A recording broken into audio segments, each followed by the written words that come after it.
নমস্কার। আজকে শ্রাবণের প্রথম সোমবার। তো আমি ভেবেছিলাম মন্দিরে যাব একটু পুজো দিতে। ভেবেছিলাম প্রথমে ছুটি নেব, তারপরে ভাবলাম যে না থাক, সন্ধ্যেতে আমি এসে পুজো দিতে যাব। তো চলে এসেছি, মোটামুটি একটু ফ্রেশ হয়ে রেডি হয়ে নিচ্ছি পুজো দিতে যাওয়ার জন্য। তো এখানে ফুল, বেলপাতা সব কিছুই কিনে নিয়ে চলে এসেছি।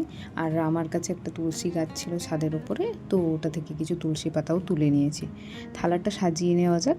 আমার পাশে একটা দিদার বাড়ি ছিল, তো ওনাকে আমরা দিদা বলেই ডাকি আর কি। ওখান থেকে একটা ঘট আর পেতলের থালাটা নিয়ে এসেছি পুজো দিতে যাব বলে।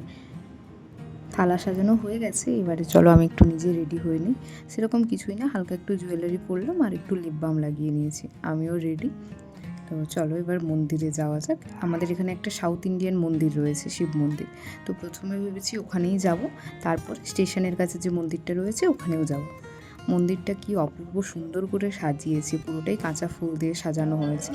এখানে পুজোও চলছে, এখানে পুরোপুরি সাউথ ইন্ডিয়ান স্টাইলে পুজোটা হয় আর কি।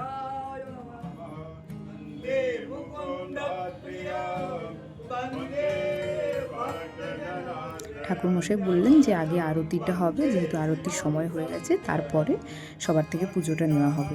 তো উনি প্রথমে আরতি করলেন, আমাদেরকেও আরতি করতে দিলেন, নিজেদের হাতে আরতি করলাম। বাকিদের সবাইকেও এক এক করে দেওয়া হলো। এদিকটাতে যেহেতু আরতি চলছে, আমি ভাবলাম মন্দিরটা একবার ঘুরে দেখে নিই।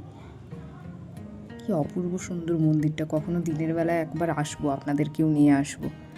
ওই সাইডে দেখলাম ছোট্ট করে একটা মন্দির করা আছে, তাই গেলাম, গিয়ে দেখলাম ওখানে মাতা রানীর একটি ছোট মূর্তি রাখা রয়েছে।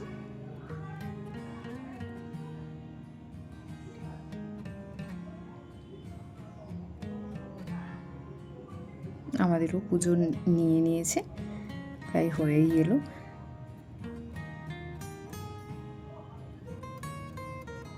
চলো এখানে হয়ে গেছে, এবার স্টেশনের মন্দিরে গেলাম। এখানে কোনো পুরোহিত থাকে না, তো যে যার নিজেদের মতো করেই পুজো করতে পারে।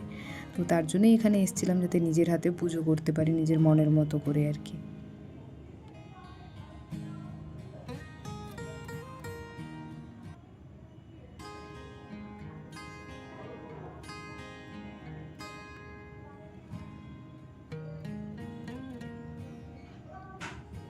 আরও অনেকে ছিল, মোটামুটি তারাও নিজেরাই পুজো করছিল।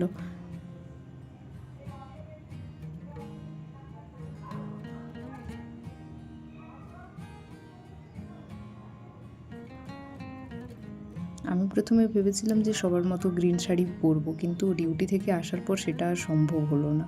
তাই ভাবলাম যে আমার কাছে গ্রিন কালারের তো ফ্রকটা ছিল, ওটাই পরে বরং চলে যাই, কম টাইমে তাড়াতাড়ি হয়ে যাবে। তো সে মতোই কাজ করেছি। আমার পুজো দেওয়াও মোটামুটি হয়ে গেছে।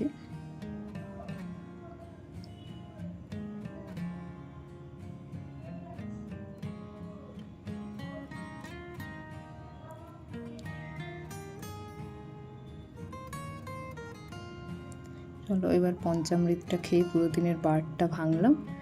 তো দেখা হচ্ছে পরের একটি ভিডিওতে। Bye bye.